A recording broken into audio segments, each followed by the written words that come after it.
Assalamualaikum warahmatullahi wabarakatuh. Waalaikumsalam warahmatullahi wabarakatuh. Pertama-tama marilah kita panjatkan puji syukur kehadiran Allah Subhanahu wa taala yang telah memberikan nikmat dan hidayahnya kepada kita semua, sehingga dapat hadir di acara berbahagia ini, yaitu acara penyebaran pemahaman dan penerapan budaya positif. Adapun susunan acaranya adalah 1. Pembukaan, 2. Menyanyikan lagu wajib Indonesia Raya, 3. Kegiatan inti penyebaran pemahaman dan penerapan budaya positif, yang keempat kegiatan pemberian umpan balik oleh guru, yang kelima penutup. Untuk acara pertama, beranjak pada acara pertama yaitu pembukaan. Marilah kita bersama-sama membaca Bismillah. Bismillahirrahmanirrahim. Selanjutnya yaitu ke acara yang kedua, menyanyikan lagu wajib Indonesia Raya yang akan dipandu oleh Ibu Santi Selviana. Kepadanya kami persilakan. Hadirin mohon berdiri.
Beranjak pada acara inti, yaitu penyebaran pemahaman dan penerapan budaya positif yang akan dibawakan oleh calon guru penggerak Ibu Wasiah.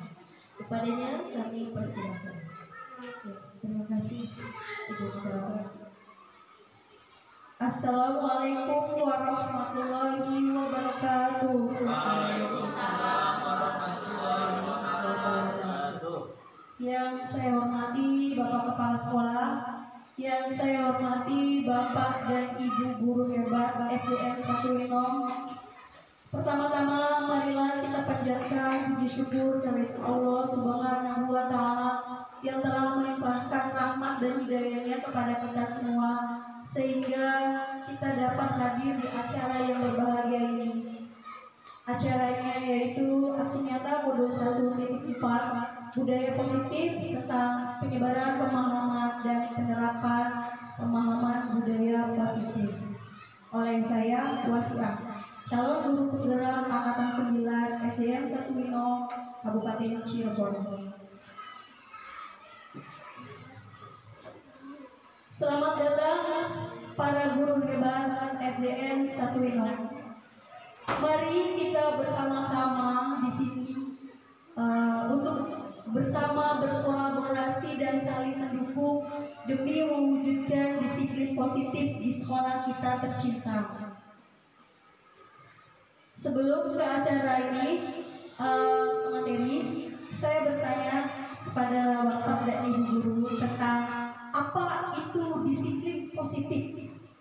budaya positif yang ada di sekolah kita. Boleh barangkali mau berpendapat apa itu apa itu budaya positif? Boleh Bapak Ibu? Assalamualaikum warahmatullahi wabarakatuh. Menurut saya budaya positif adalah budaya yang menerapkan nilai-nilai kebijakan pada siswanya. Ya, terima kasih Bapak Faisal. Tepuk tangan buat Bapak Faisal. Ya, budaya positif ini mengungkapkan bagaimana kita membudayakan nilai-nilai kebajikan yang ada di sekolah kita. Ya, untuk ini ya agar lebih semangat ya. Tepuk semangat dulu ya. Tepuk semangat. Ya, walaupun udah siap itu semangat ya. Jadi ini konsep inti dari budaya positif itu terdiri dari perubahan paradigma belajar. Ya, selanjutnya disiplin positif, nilai-nilai kebajikan, kebutuhan dasar manusia, kemudian motivasi perilaku manusia, posisi kontrol guru, keyakinan kelas, dan segitiga restitusi. Pembelajaran dengan perubahan paradigma baru. Pembelajaran dengan paradigma baru ini merupakan pembelajaran yang dirancang berdasarkan prinsip pembelajaran yang berdiferensiasi sehingga para peserta didik ini sesuai dengan kebutuhannya berdasarkan tahap perkembangannya sesuai dengan teori psikologi Prodering untuk mewujudkan profil pelajar Pancasila. Masih ingat Bapak Ibu tentang profil pelajar Pancasila? Iya, ini nilai-nilai yang terkandung dari profil pelajar Pancasila ini diantaranya adalah beriman dan bertakwa kepada Tuhan Yang Maha Esa dan berakhlak mulia, kemudian mandiri, kebinekaan global, bergotong royong dan kreatif, bernalar kritis. Semua itu harus diwujudkan untuk membentuk profil pelajar Pancasila. Kemudian kita akan belajar tentang miskonsepsi tentang teori kontrol. Sama aja dengan ilusi. Ilusi itu kayak khayalan ya, bahwa teori kontrol ini ilusinya adalah guru mengontrol murid. Jadi guru bisa mengontrol perilaku murid. Itu sama aja seperti impian ya.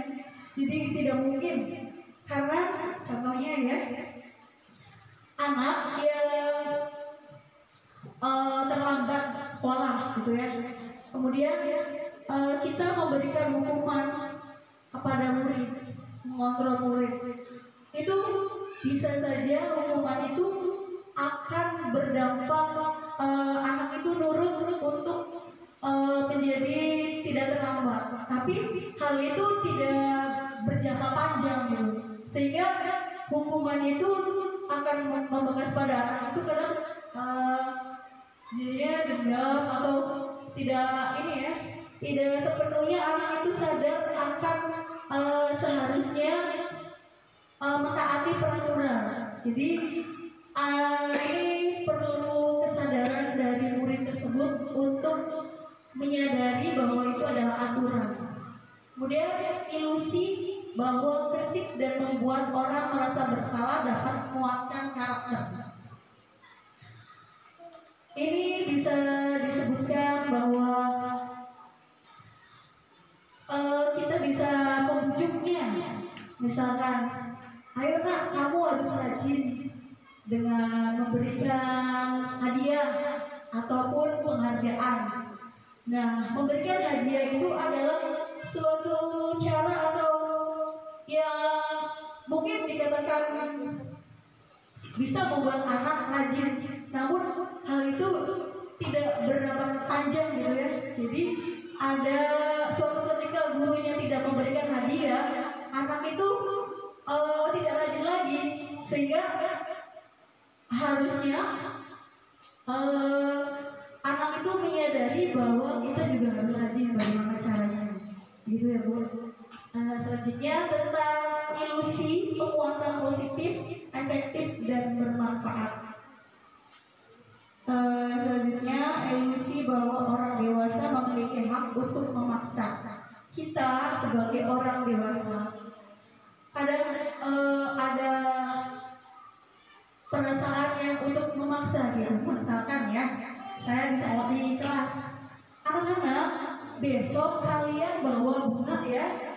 Nah, kita tidak menyadari bahwa anak itu di rumah punya bunga tidak, atau memiliki yang kita suruh gitu. Jadi seharusnya kita harus memahami anak-anak keberatan nggak kalau ibu besok nyuruh kalian untuk membawa bunga, sehingga dalam diri anak tuh ada yang itu saya nggak punya, saya punya. Jadi kita bisa tahu gitu. Jadi tanpa memaksa anak untuk bertindak sesuai dengan keinginan kita. Ini mengubah paradigma stimulus respon ke dalam pendekatan teori kontrol. Kita bisa ini ya membedakan antara stimulus respon dan teori kontrol. Mana ya kira-kira yang pernah Bapak Ibu lakukan gitu ya? Kita bisa melihat dari sini. Realitas kebutuhan kita itu sama. Apakah kebutuhan setiap anak itu beda atau sama? Beda sama Bapak Ibu? Berbeda ya. Karena kita memiliki kebutuhan masing-masing ya. Kita tidak bisa menyamakan semua kebutuhan murid itu sama gitu. Tidak pun juga di kelas ya. Setiap murid itu memiliki kebutuhan yang berbeda-beda, sehingga kita sebagai guru itu harus mampu memiliki atau mengetahui kebutuhan apa yang harus dipenuhi oleh murid itu sendiri. Yang kedua yaitu semua orang memiliki hal yang sama. Itu tidak mungkin ya.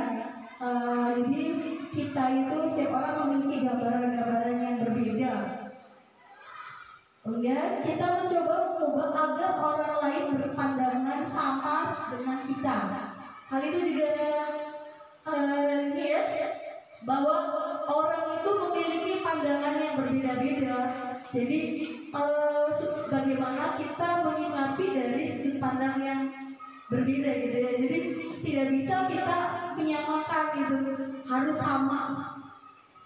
Kemudian perilaku buruk itu dilihat dari suatu kesalahan. Ini kita contohkan ya. Ada anak yang terlambat. Kalau dikatakan terlambat itu adalah perbuatan yang kurang baik ya. Namun itu bukan suatu kesalahan. Maksudnya begini ya.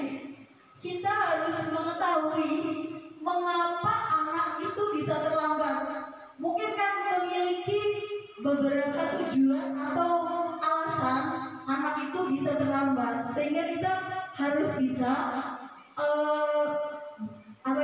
mengetahui tujuan dari anak berbuat baik atau berbuat tidak baik. Jadi tidak memandang sudut pandang yang harus begitu gitu, harus salah, atau bahwa perilaku itu salah gitu.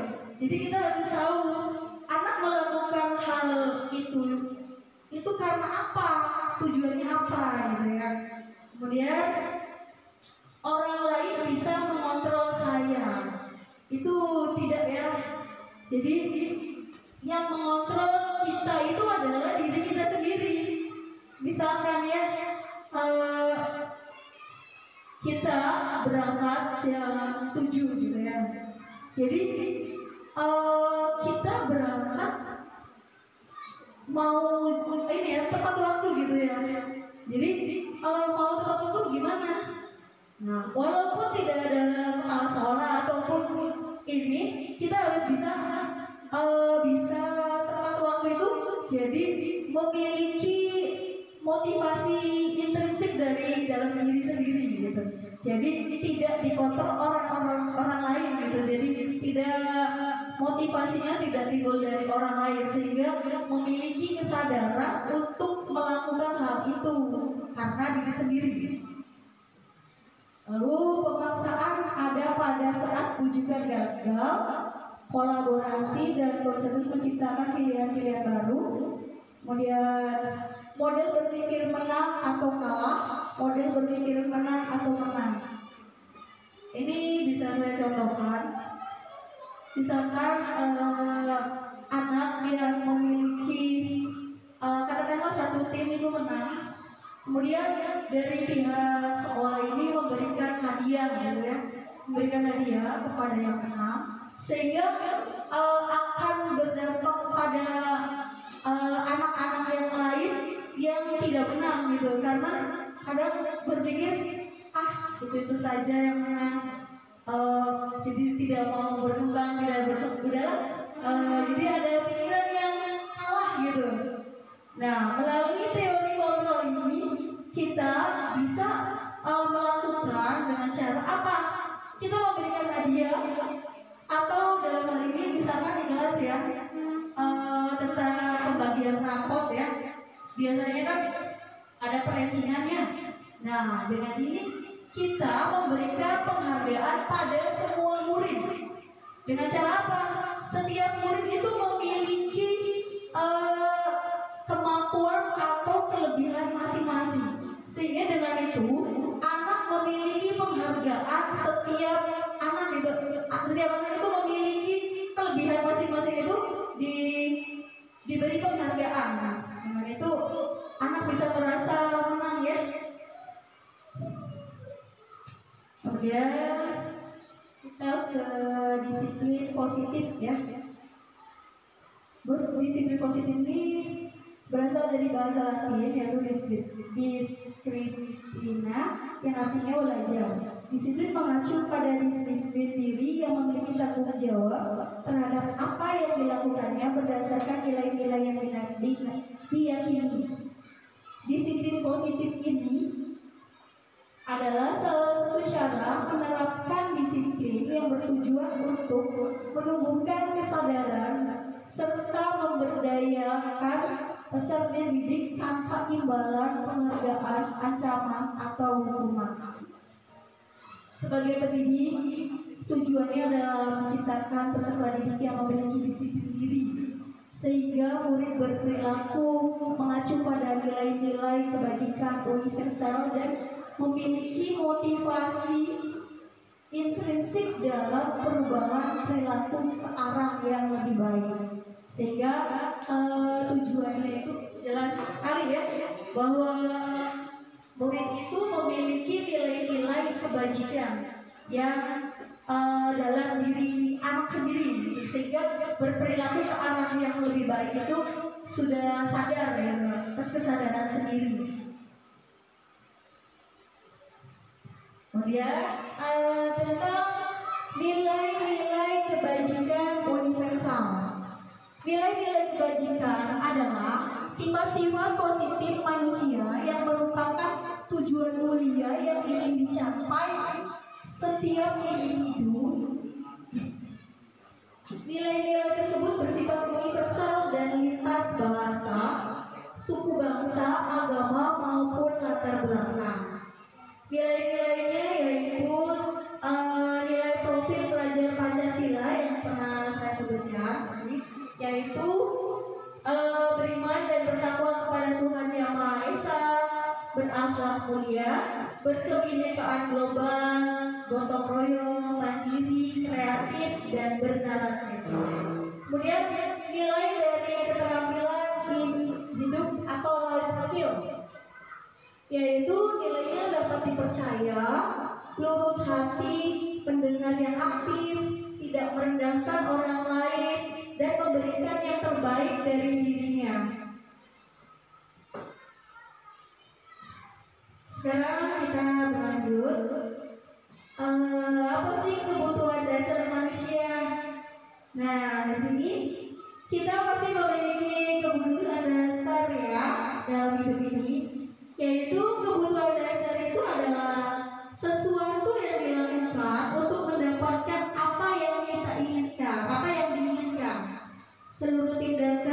lakukan ini memiliki tujuan tertentu.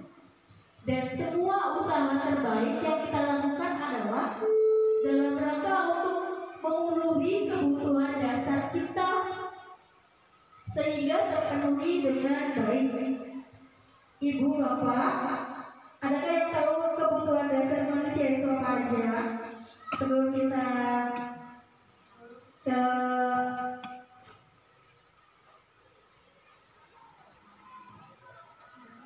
kebutuhan dasarnya banyak petani. Siapa yang bisa?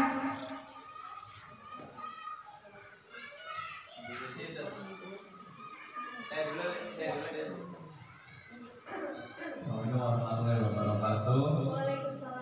Karena ini membahas tentang kebutuhan dasar, jadi saya ingat pas waktu SD itu ya, kalau nggak salah kelas 4 atau kelas 5 itu kebutuhan dasar yang paling dasar banget ya Bu, itu sandang, pangan, sama makan Bu. Bener nggak? Terima kasih. Terima kasih Pak Mirza. Iya, betul ya. Kebutuhan dasar manusia itu banyak. Mau bisa berpendapat lagi? Oh iya, oke.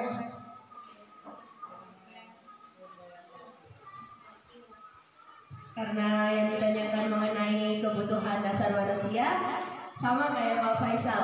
Ada 3 kebutuhan dasar manusia. Yang paling dasar, yang paling utama itu kebutuhan primer seperti makan, minum, atau misalnya yang lain-lain. Nah, kemudian kalau kebutuhan primer sudah terpenuhi, lanjut ke kebutuhan yang kedua, yakni kebutuhan sekunder, yakni sandang, seperti pakaian, baju. Kemudian yang ketiga adalah kebutuhan tersier, seperti barang-barang mewah, mobil, motor, dan lain-lain. Terima kasih. Terima kasih Bapak Ibu guru hebat. Nah ya, terima kasih ya. Itu kebutuhan dasar manusia. Sekarang kita akan berlanjut kepada kebutuhan dasar manusia ini. 5 kebutuhan dasar manusia. Nah, salah satunya yang pertama itu bertahan hidup. Nah, yang tadi disebutkan itu ya, makan, pakaian, tempat tinggal, keamanan dan kesehatan itu adalah termasuk kebutuhan untuk bertahan hidup. Bagaimana itu anak-anak juga memiliki kebutuhan dasar ya. Kemudian kebutuhan yang kedua adalah kebutuhan kasih sayang dan rasa diterima. Nah, ini apa saja? Yaitu rasa diterima, rasa diperdulikan, rasa berbagi, rasa kerjasama, menjadi bagian dalam kelompok atau teman-temannya ya. Itu kebutuhan kasih sayang dan diterima. Kemudian kebutuhan penguasaan. Biasanya kita melihat bahwa kebutuhan penguasaan ini ada dalam diri anak tentang harga diri, keinginan untuk dianggap memimpin atau berprestasi, diakui dan didengarkan. Itu adalah kebutuhan penguasaan. Kemudian kebutuhan kebebasan. Kebutuhan kebebasan ini biasanya adalah mandiri, memiliki pilihan, mencoba hal-hal yang baru, mampu mengendalikan arah dirinya. Yang selanjutnya yaitu kebutuhan kesenangan. Kita juga harus paham ya tentang kebutuhan kesenangan anak-anak kita. Kebutuhan bermain, kebutuhan humor, kebutuhan antusias, tertawa. Nah, dari 5 kebutuhan ini, kita sebagai guru harus mampu memahami setiap kebutuhan yang harus dipenuhi oleh anak. Itu sehingga kita mengetahui perilaku anak ini sebenarnya membutuhkan kebutuhan apa gitu ya, sehingga dapat mengetahuinya ya.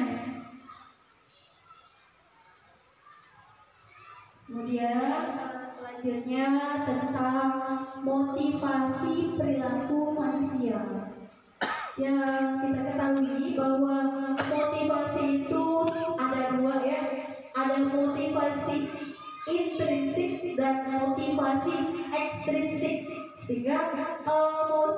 motivasi ekstrinsik ini timbul dari luar anak ya.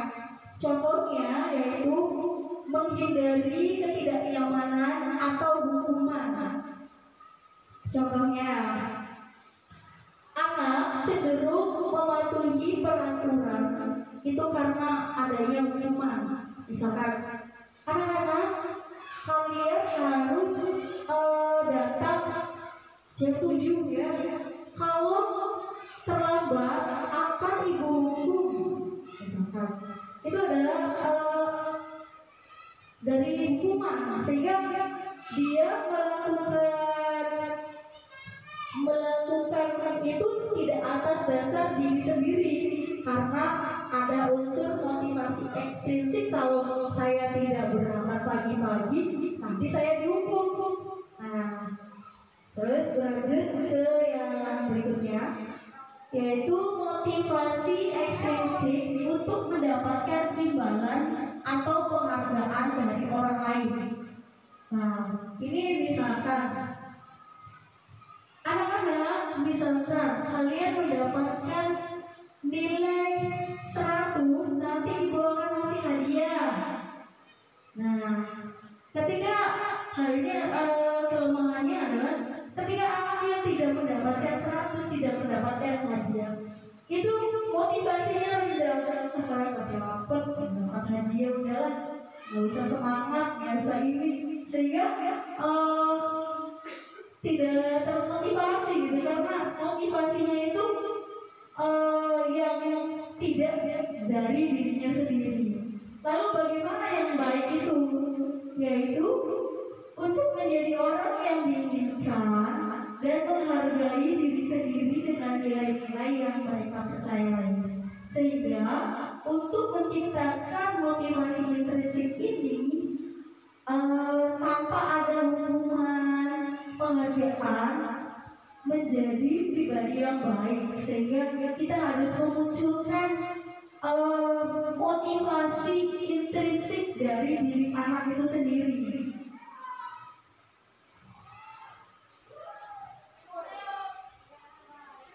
Tetap semangat Bapak Ibu. Harinya udah siap ya. Sekarang kita akan melanjutkan ke posisi kontrol guru. Sebelumnya ada yang pernah tahu posisi kontrol guru? Pastinya sudah pernah merasakannya, hanya saja mungkin nama-nama posisi kontrolnya kita tidak paham ya. Di sini kita akan memahami 5 posisi kontrol guru. Yang pertama, penghukum. Yang kedua, pembuat merasa bersalah. Ketiga, teman. Yang keempat, pemantau. Yang kelima, manajer. Contoh penerapan 5 posisi kontrol guru. Ini saya contohkan. Siswa itu tidak memakai atribut lengkap saat upacara bendera. Kalau posisi guru itu sebagai penghukum, misalkan ya, nah kenapa kamu tidak memakai atribut? Sana, hormat pada bendera selama 1 jam ya. Nah itu guru sebagai posisi penghukum, jadi menghakimi anak atau menghukum anak. Nah, kemudian posisi kontrol guru sebagai pembuat merasa bersalah. Misalkan ya, beberapa kali bapak dan ibu guru harus memberitahu kamu selalu saja mengecewakan bapak dan ibu guru. Biasanya nadanya rada halus ya. Ini pembuat merasa bersalah, sehingga anak itu merasa bersalah. Ini dampaknya bisa berakibat anak itu menjadi terdiam diri ya, jadi merasa disalahkan, bersalah. Kemudian posisi guru, kontrol guru, penghukum. Ayo.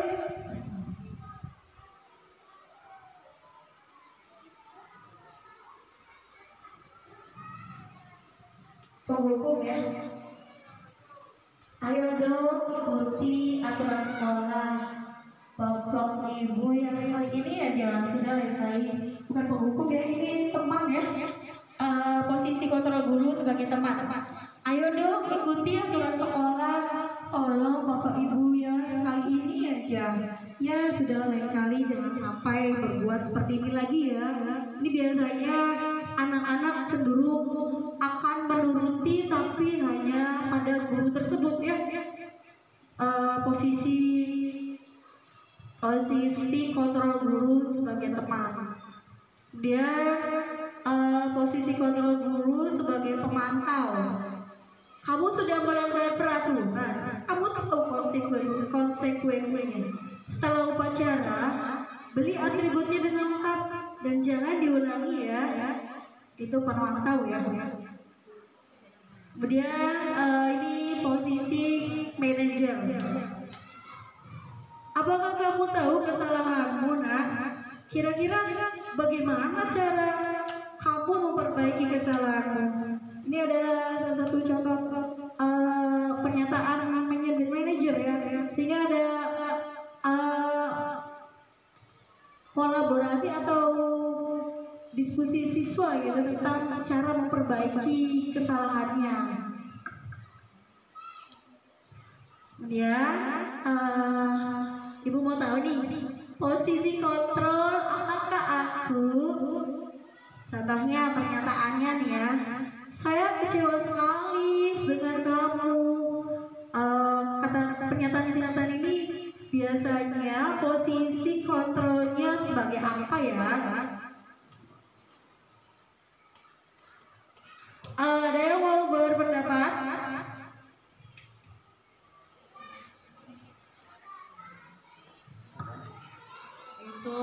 Itu posisi kontrolnya membuat orang merasa bersalah. Kira-kira kenapa ya? Ini saya dari kata-katanya ya, pernyataan saya kecewa sekali dengan kamu, sehingga menimbulkan perasaan murid itu, aduh iya karena saya melakukan ini gitu ya. Jadi ini kontrol merasa bersalah.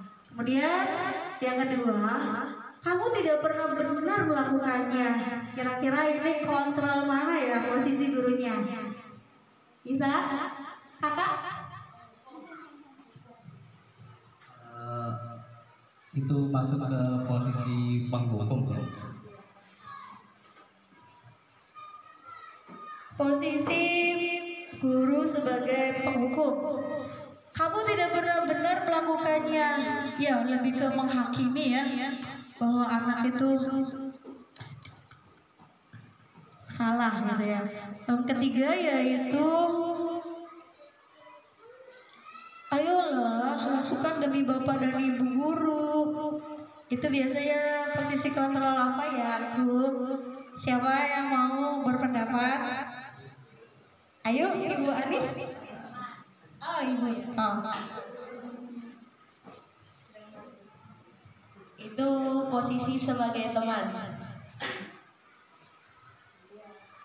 Posisi sebagai teman. Betul Bapak Ibu? Iya. Lalu, apakah kamu mau mendapatkan stiker bintang hari ini? Itu biasanya posisi apa ya? Posisi kontrol apa ya? Pemantau, iya, karena pemantau ya. Kemudian, bagaimana kamu bisa menyelesaikan masalah ini? Siapa barangkali mau berpendapat? Ibu, boleh. Posisi sebagai penghukum, manajer sebagai manajer. Ya. Benar apa benar, Bu? Bagaimana kamu bisa menyelesaikan masalah ini? Ini ada kata bisa menyelesaikan ini, jadi ada diskusi antara murid dan guru ya, sehingga ini posisi manajer. Lalu yang terakhir, kamu selalu yang paling terakhir. Ini posisi kontrol apa ya, Bu? Penghukum. Ini sebenarnya saya juga sudah pernah merasakan ya. Kita pasti merasakan pernah melakukan hal-hal yang kita sebutkan gitu ya. Lalu apa yang lebih baik dari posisi-posisi yang kita pelajari, posisi kontrol yang kita pelajari itu lebih baik itu apa ya yang disarankan? Posisi manajer ya, manajer ya.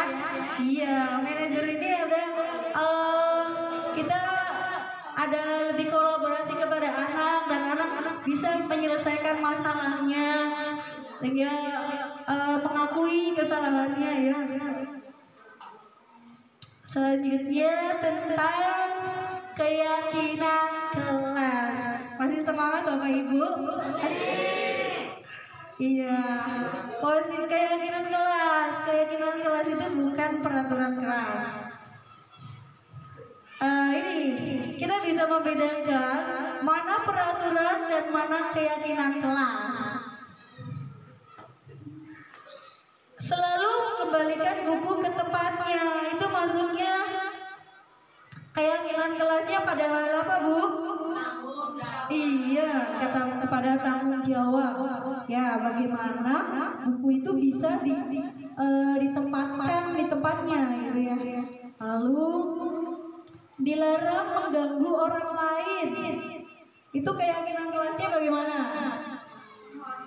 Menghormati orang lain. Ya, jadi anak dilarang mengganggu orang lain. Berarti memiliki keyakinan kelasnya agar anak itu saling menghormati. Jadi peraturan itu dibuat satu arah ya Bu ya. Kalau keyakinan kelas ini dibuat adalah jadi antara murid dan siswa, murid dan guru ya, sehingga ada kolaborasi.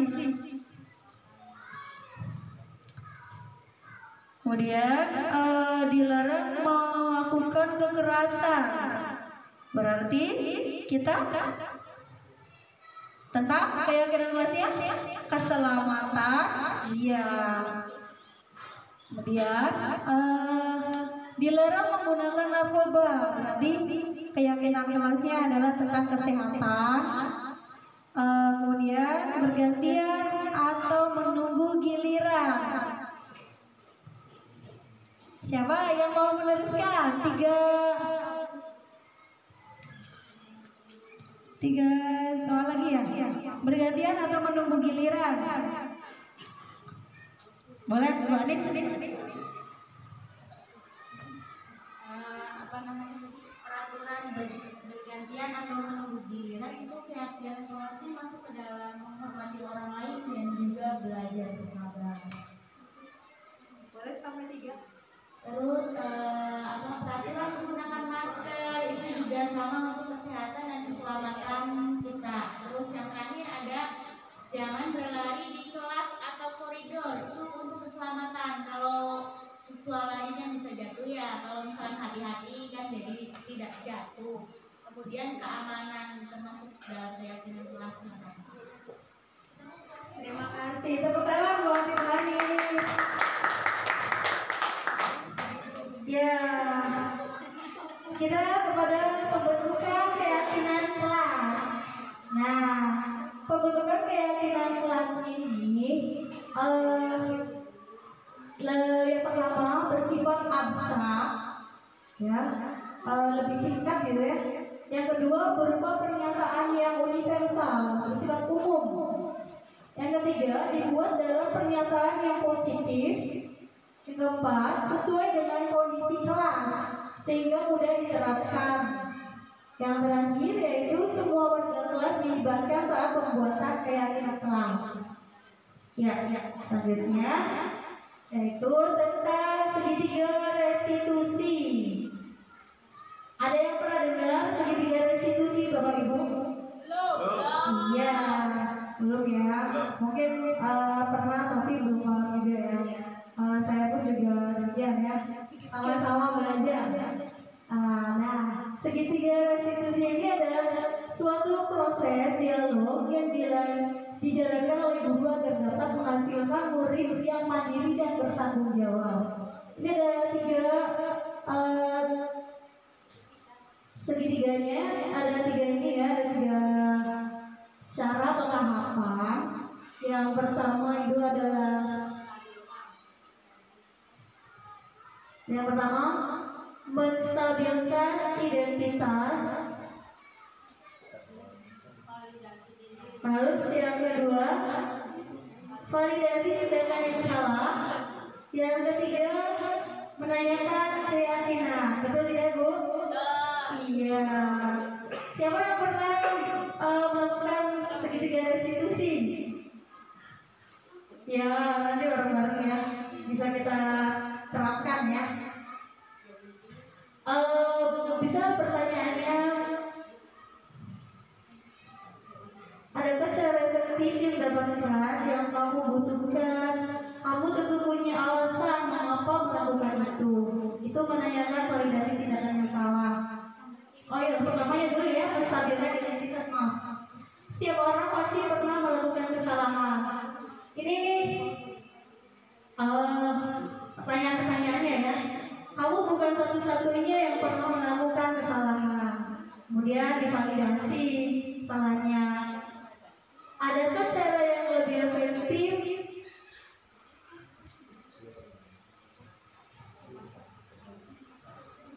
Mendapatkan apa yang dibutuhkan. Kamu tentu punya alasan mengapa melakukan itu. Kemudian menanyakan keyakinan kelasnya yang sudah disepakati. Kamu ingin menjadi orang seperti apa, sehingga anak tidak mengulangi kesalahan yang sama, kesalahan yang kurang baik. Ya, dia ada video ya.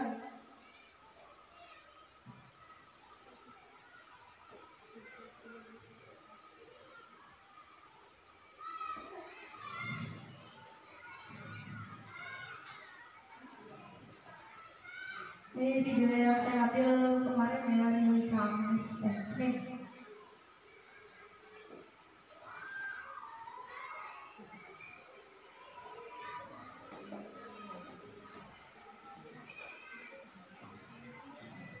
Kira-kira apa kesalahan muridnya dari video ini? Siapa yang mau berpendapat? Ini kelas 1 ya? Siapa yang mau berpendapat? Boleh ya? Ibu Iko boleh?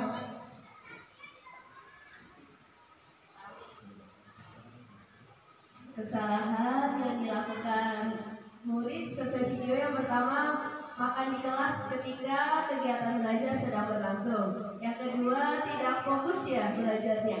Terima kasih. Terima kasih. Iya, tepuk tangan buat Ibu Iko ya. Iya. Ya, ini adalah anak kelas 1 yang tidak fokus dan juga makan di kelas saat pembelajaran berlangsung.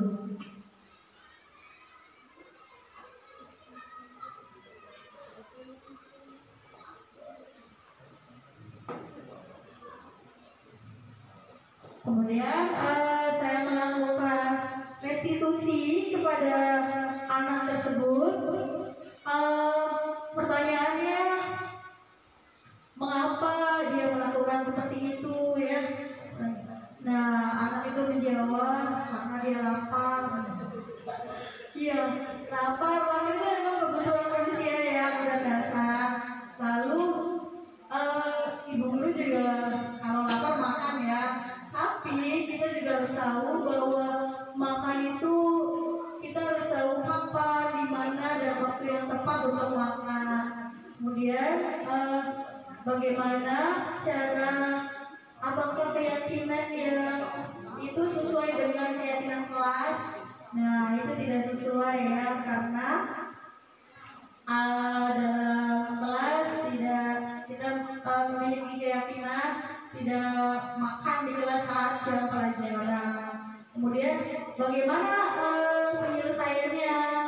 Nah, dia itu menjawab, saya akan makan pagi-pagi atau makan dulu sebelum berangkat sekolah. Kemudian malamnya juga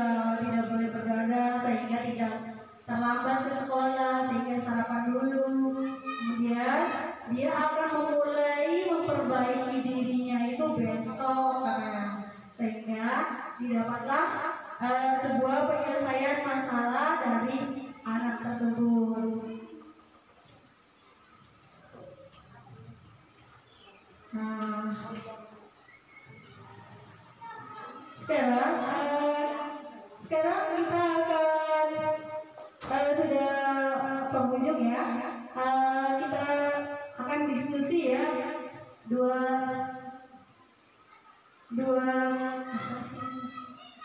itu kalau dua pertanyaan ya.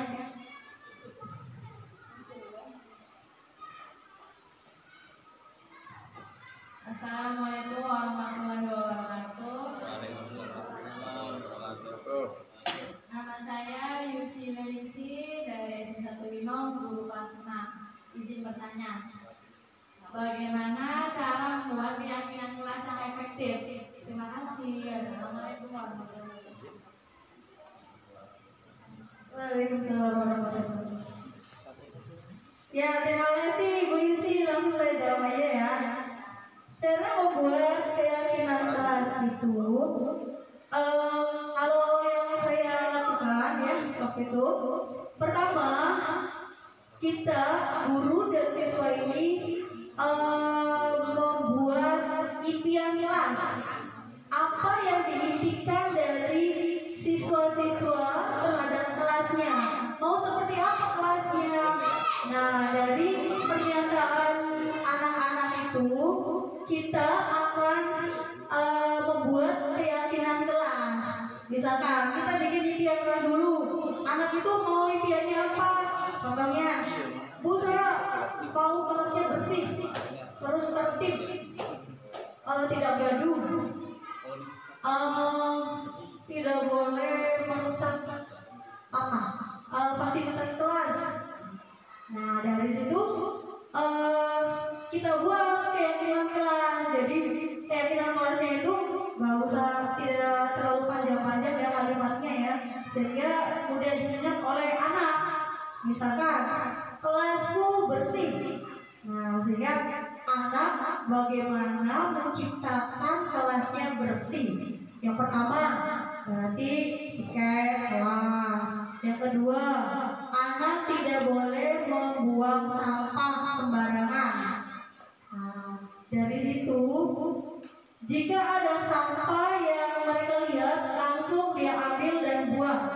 Apalagi membuang ke kolong meja. Jadi setiap ini dicek kolong mejanya ada sampah atau tidak.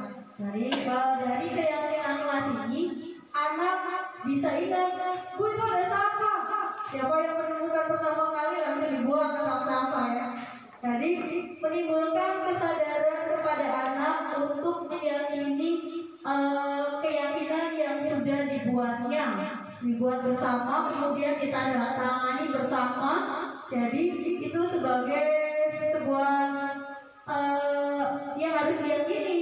Jadi yang dibuat sendiri, jadi dilakukan sendiri, sehingga diyakini sendiri dan dipatuhi oleh sendiri. Iya, begitu Ibu Yusi. Iya, terima kasih. Satu lagi pertanyaannya boleh? Assalamualaikum warahmatullahi wabarakatuh.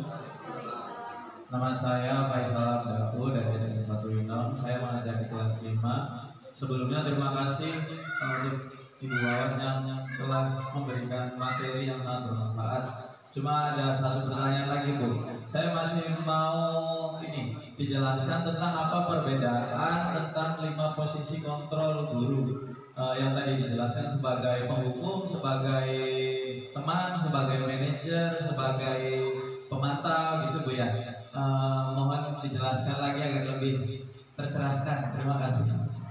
Iya, terima kasih. Bagus sekali pertanyaannya ya.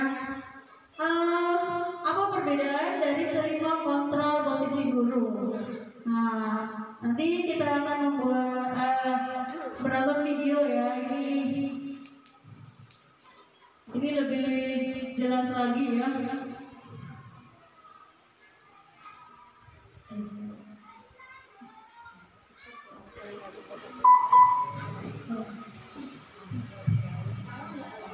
Ini ada video ya yang menjelaskan lebih detail tentang 5 kontrol posisi. Mama posisi kontrol.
Selalu terlambat.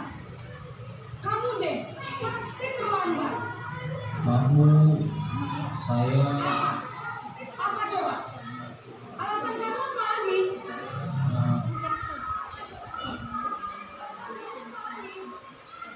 Kapan sih kamu tidak terlambat? Malas sekali ya kamu jadi anak. saya Dasar pemalas. Gak kapok-kapok sih kamu. Sudah berapa kali terlambat? Sana, kamu keliling lapangan basket 2 kali. kenapa saya harus ke lapangan basket Bu? Kenapa? Kamu melawan ibu. Berani-beraninya jawab. Sudah terlambat, masih berani jawab pula. Sekarang keliling lapangan basket 5 kali sekalian. Biar kapok. Cepat. Pergi sana ke lapangan basket. Posisi menghukum biasanya berbicara dengan nada tinggi, menghardik, menunjuk-nunjuk, menyakiti, dan menyindir. Hukuman bisa berupa fisik maupun psikis. Ibu dan bapak guru hebat. Dampak yang terjadi pada murid ketika guru berada pada posisi penghukum adalah murid cenderung akan memberontak, bahkan menyimpan dendam.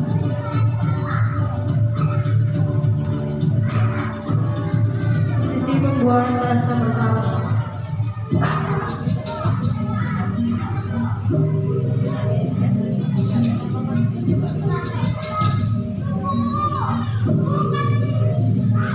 Naren!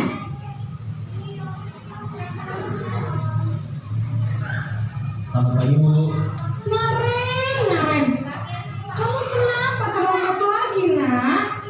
Ya Tuhan, Naren, kamu senang ya bikin ibu susah ya? Kalau kamu terlambat lagi, nanti ibu yang ditegur bapak kepala sekolah, nak. Disangka ibu tidak bisa membina kamu. Duh, gimana ini? Maaf Bu, Duh Gusti Naren, kamu suka ya kalau ibu ditegur bapak kepala sekolah? Terus, sekarang ibu harus tulis apa ini di buku absen? Ini kamu sudah sering terlambat loh. Ibu harus apa coba? maaf Bu, maaf sekali.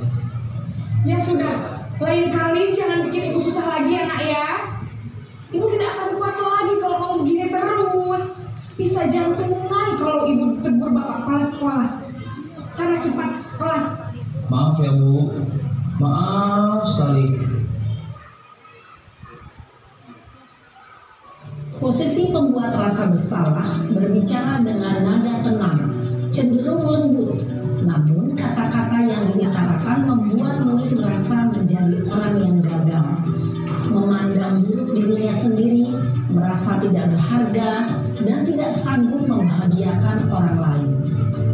Ketika guru mengambil posisi pembuat rasa bersalah, murid akan menganggap dirinya yang bersalah dan ia akan menyimpan emosi negatif tersebut di dalam dirinya. Ini posisi teman.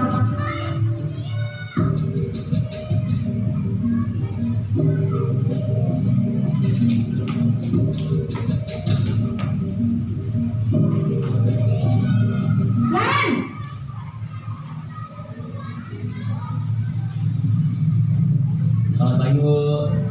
Wah, sudah jam berapa ini nak? Terlambat lagi ya sayang? Iya Bu, habis ibu saya lupa bangunkan saya Bu. Kamu malah menyalahkan ibu kamu. Kamu bukannya anak yang larinya paling kencang. Kok terlambat sih?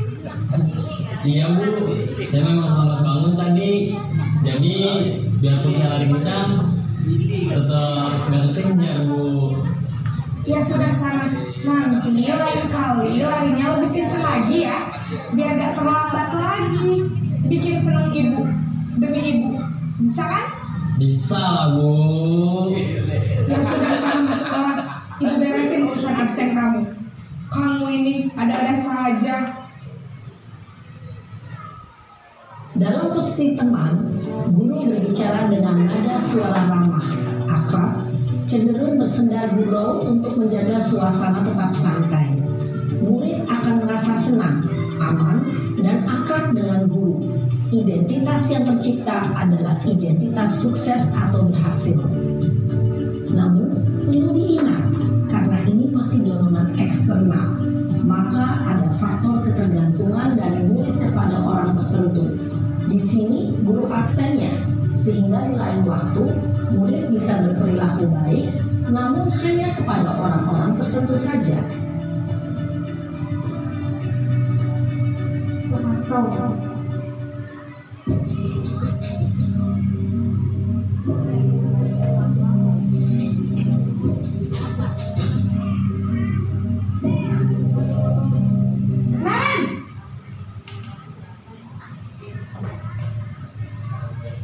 Selamat pagi Bu. Naren, apa peraturan sekolah kita tentang jam berapa kita harus masuk sekolah, nak? Kita harus di sekolah jam 7 Bu. Iya betul, sekarang sudah jam 7.20. Naren sudah tahu konsekuensinya jika terlambat hadir. Paham Bu, saya harus tinggal kelas pas jam istirahat selama 20 menit. Iya benar, konsekuensinya demikian. Jadi nanti jam 9.30 pas istirahat, kamu harus tinggal di kelas, kerjakan tugas tambahan untuk ketertinggalan kamu, ya? Baik Bu. Posisi pemantau mengandalkan penghitungan atau data untuk mengontrol murid. Guru mengarahkan murid berdasarkan peraturan dan konsekuensi. Seorang pemantau menunjukkan bahasa tubuh dan ekspresi wajah yang datar dan cenderung formal.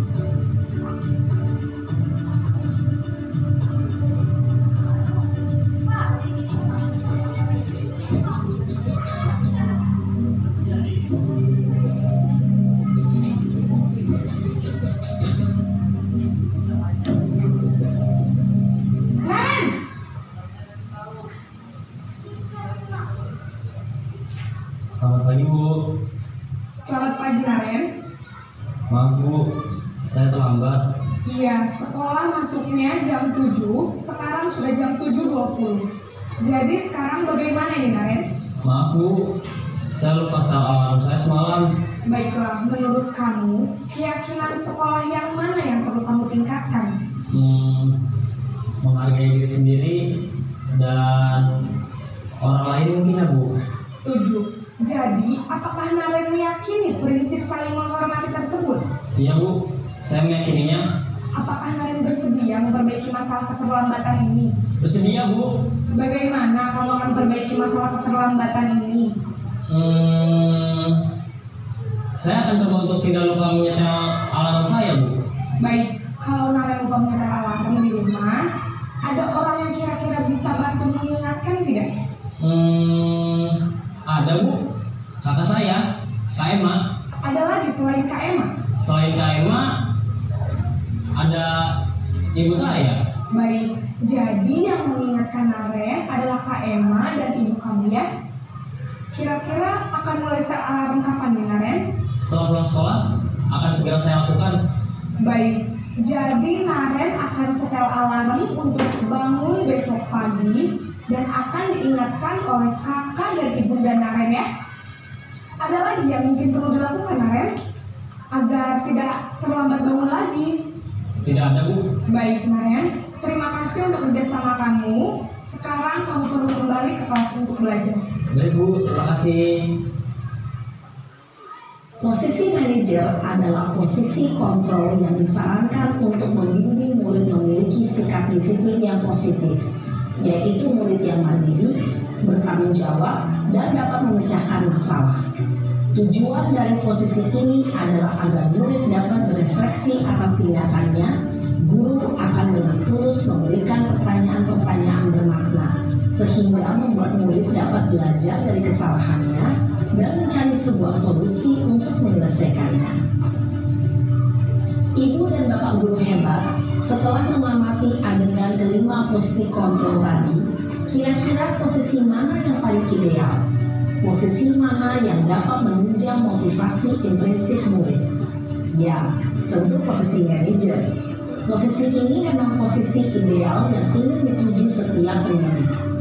Pada posisi inilah, guru dapat menerapkan disiplin positif yang berpihak pada murid, yang memerdekakan murid. Perjalanan seorang pendidik tentunya tidak mudah untuk sampai pada posisi seorang manajer. Namun, tujuan kita pasti, yaitu menciptakan murid-murid yang mandiri, merdeka, dan bertanggung jawab. Semoga penggambaran 5 posisi kontrol yang telah diperlihatkan ini dapat menjadi ajang refleksi bagi kita semua, agar dapat terus mengasah dan menerapkan disiplin positif yang memerdekakan murid. Mari terus berlatih dan bersemangat. Selamat menerapkan. Salam dan bahagia Ibu dan Bapak guru hebat.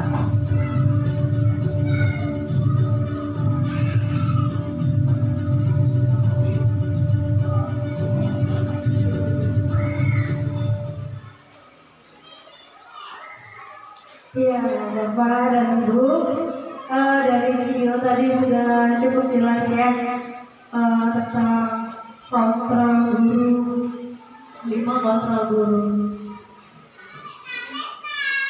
Bagaimana Pak Faisal? Ya, Lebih sangat jelas. jelas sekali. Apalagi ada videonya. Iya. Langsung dipraktekkan. Terima kasih buat kita. Iya. Sekarang kita ke acara selanjutnya. Pemberian umpan balik ya dari kegiatan ini.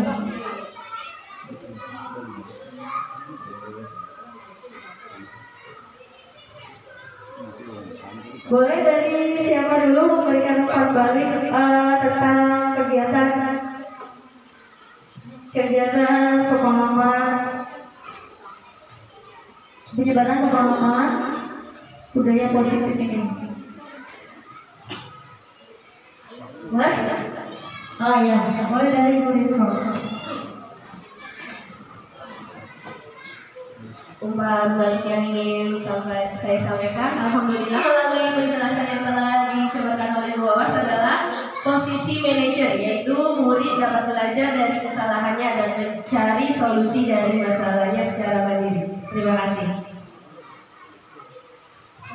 Setelah menyimak tadi, kita sebagai guru harus menanamkan nilai-nilai kebijakan atau budaya positif pada murid melalui kegiatan kebiasaan yang ada di sekolah, sehingga dapat menjadi karakter yang baik yang sesuai dengan profil pelajar Pancasila.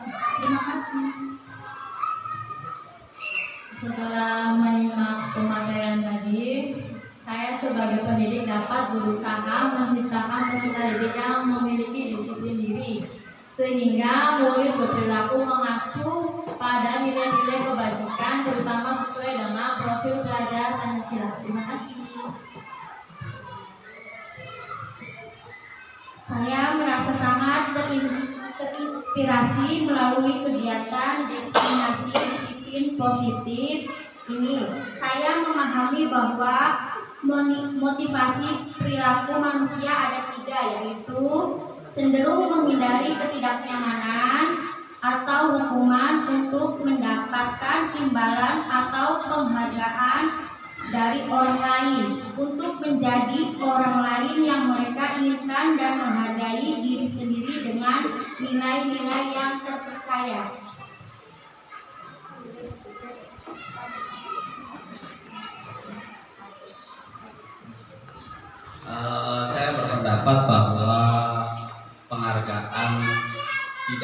perspektif penghargaan dapat membuat murid ketergantungan.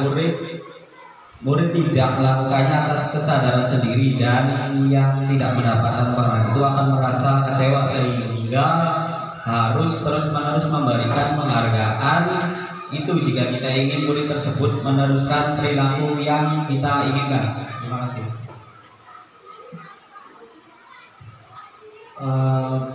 Terima kasih Bu Awas yang telah memberikan materi yang sangat luar biasa, karena saya juga baru pertama mengikuti tentang kurikulum Merdeka ini ya Bu, dan transisi dari kurikulum 2013 dengan kurikulum Merdeka. Banyak sekali hal yang baru saya tahu dan sangat bermanfaat, termasuk 5 posisi guru, tentang apa itu keyakinan kelas, bagaimana kita membuat keyakinan kelas, bagaimana kita menjalankannya nanti di kelas kita masing-masing. Yang sebelumnya saya belum tahu tentang apa itu kontrol guru, penghukum, atau kita sebagai manajer dan yang lainnya. Sampai sekarang saya sudah mengerti dan sudah dilihatkan juga videonya, dan semakin bermanfaat. Semoga saya dan teman-teman berharap bisa menerapkan itu semua dalam pengajaran kita sehari-hari. Terima kasih.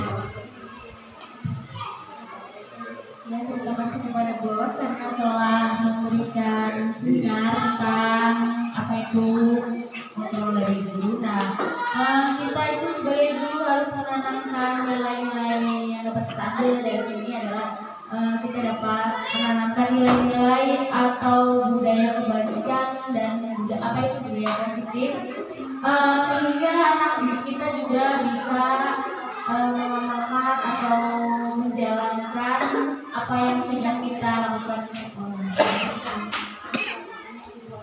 Terima kasih Bapak Ibu guru hebat atas umpan balik yang diberikan. Ya, alhamdulillah kegiatan ini telah dilalui ya.